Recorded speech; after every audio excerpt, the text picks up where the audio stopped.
And then it's an awakening because our thought, oh, it's wrong, it's wrong. It's got to be wrong if you think it is wrong.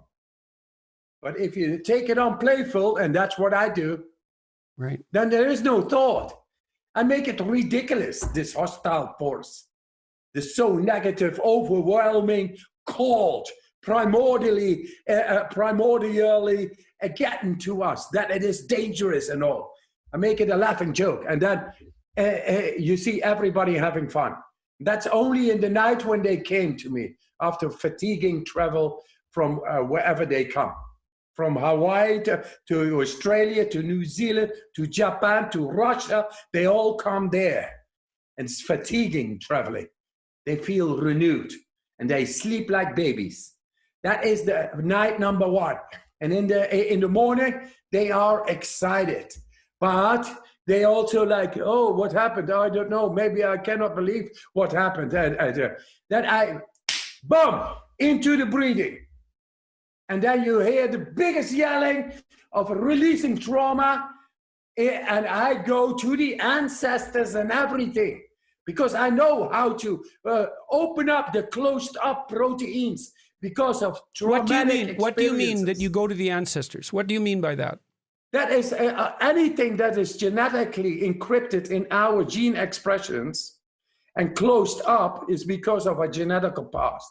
Okay, so why do you specifically refer to that as the ancestors? What made you think that? Because we are the ancestors within our DNA. We carry every information of our ancestry, like 13, like possibly 100. Yeah. As long as it is not solved, it's still within us. Okay, that Wim, is the mechanism. I've just written a new book. And there's it's not out till March.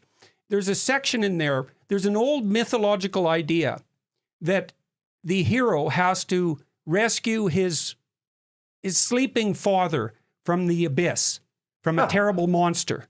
And yes, I construed that in the book as the ability to awaken sleeping ancestral forces, likely coded genetically, as a consequence of voluntary exposure to stress.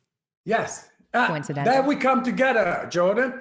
This is what I do right now in San Francisco, showing through bringing back the primordial condition of the cell, together with the cold shock, heat shock proteins.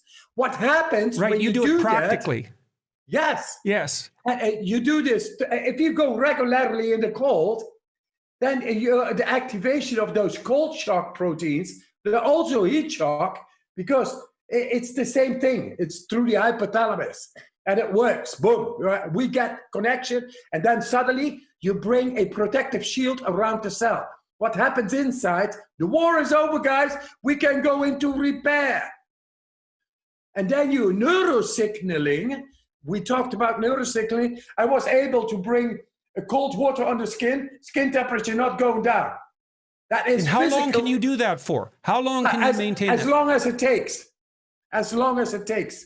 That is the power of our mind, intention. It's a real undiscovered area of psychiatry, which I have discovered together with Professor Weibach, Divakar, and Professor Otto Music in Detroit. Do you have to eat more because of that? No, absolutely not. It's the power of your intention.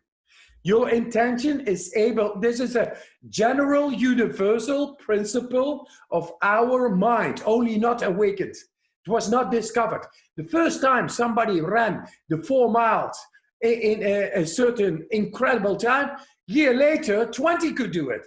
That's in the mind.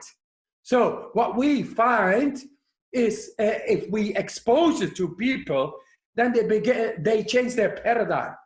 And the paradigm, this is what they say, Wim Hof has found the secret of placebo. Placebo is no longer just over there, it's now a controllable healing force whenever you need it. It's the top-down regulated interoception.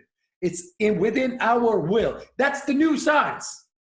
And that brings us back to the ancestry. So first, we make the cell protected by a shield, activating the cold shock, heat shock proteins. Then inside the cell, you get logically a signal, hey, there is no war anymore. Energy is not needed to get inflammation out of here or to deal with inflammation or oxidative stress. Oh, let's go into the close-up proteins of our ancestry. We can work it out now because now it's silent, now it's nice, now we got the energy pieces here. This is the principle, a general principle of nature. When you are wounded, you retract. But if you are in war, you can even keep on shooting with a lack of shot. That's adrenaline, cortisol. That mode keeps on going. That's our society. That is also wrong. There is no peace. There is no ability to retract no more.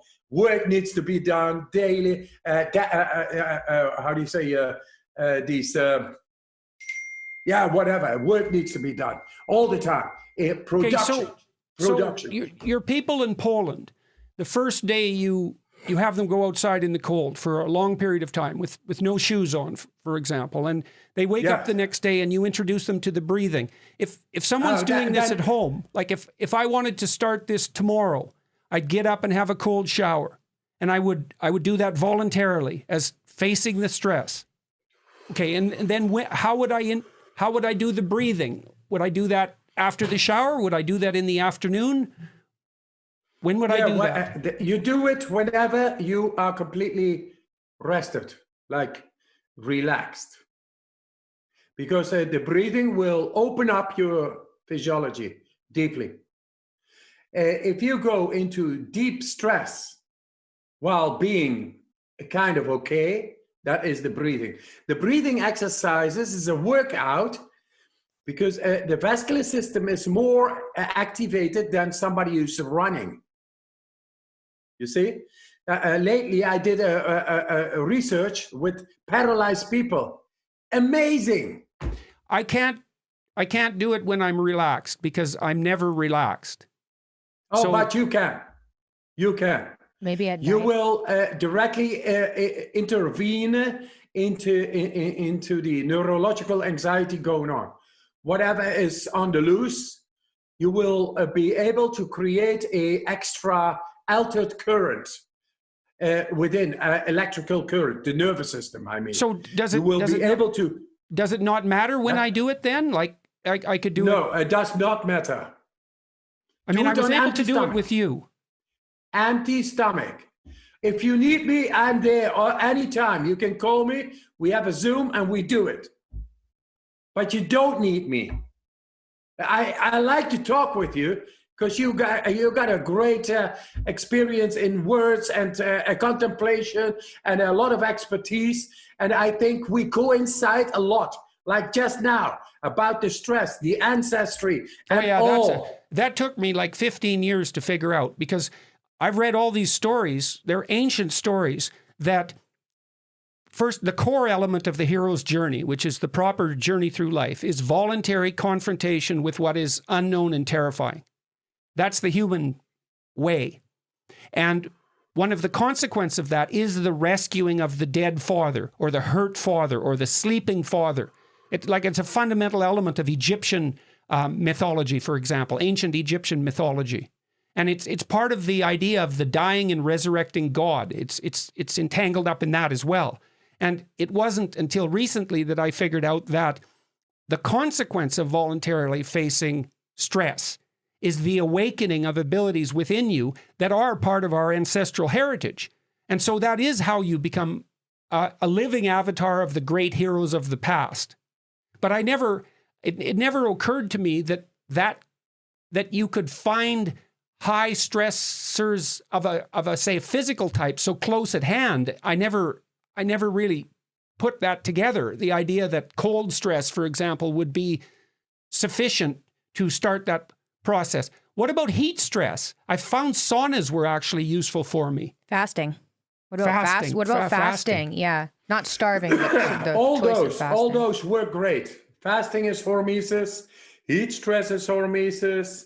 the cold stress. But the breathing, really, these breathing techniques, let me compare. It has been compared in brain scan studies of people doing 4 hours of mindfulness a day for years. They could not get as deep as a person practicing this type of breathing exercises, go into the depth of the brain. They could not get into the depth of the brain even after years, 4 hours of mindfulness a day. And these, what we did, we went deeper inside the brain than those people. So this, and that's this in 30 breaths. Yes, this exercise, which began with going into the cold, it made me, that's the first thing. Then you learn that through prolonged deep breathing, you learn to control the biochemistry inside, to shake off the stressor, which is the cold, and thus prolong time in cold water. You find it out, and it's all based on experience and sensation, and it works. Okay, then I began to disconnect the breathing from the cold. Cold, I still was doing, etc. But then I did these breathing exercises at home, and they blew my mind. Anything that I had read in all the ancient scriptures, I saw plenty, and deeper.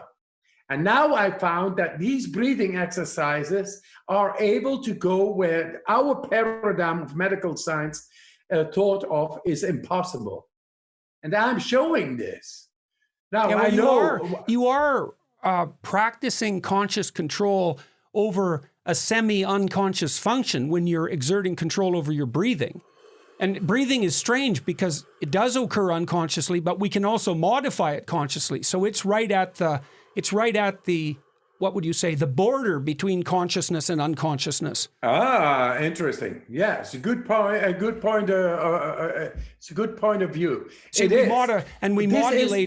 we modulate our breathing voluntarily all the time when we're speaking, and so it's also associated with the voice.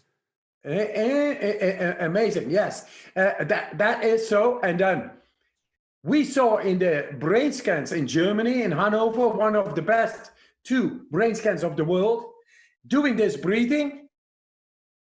Normally, we have a willful control over 16% of our neural activity in our brain.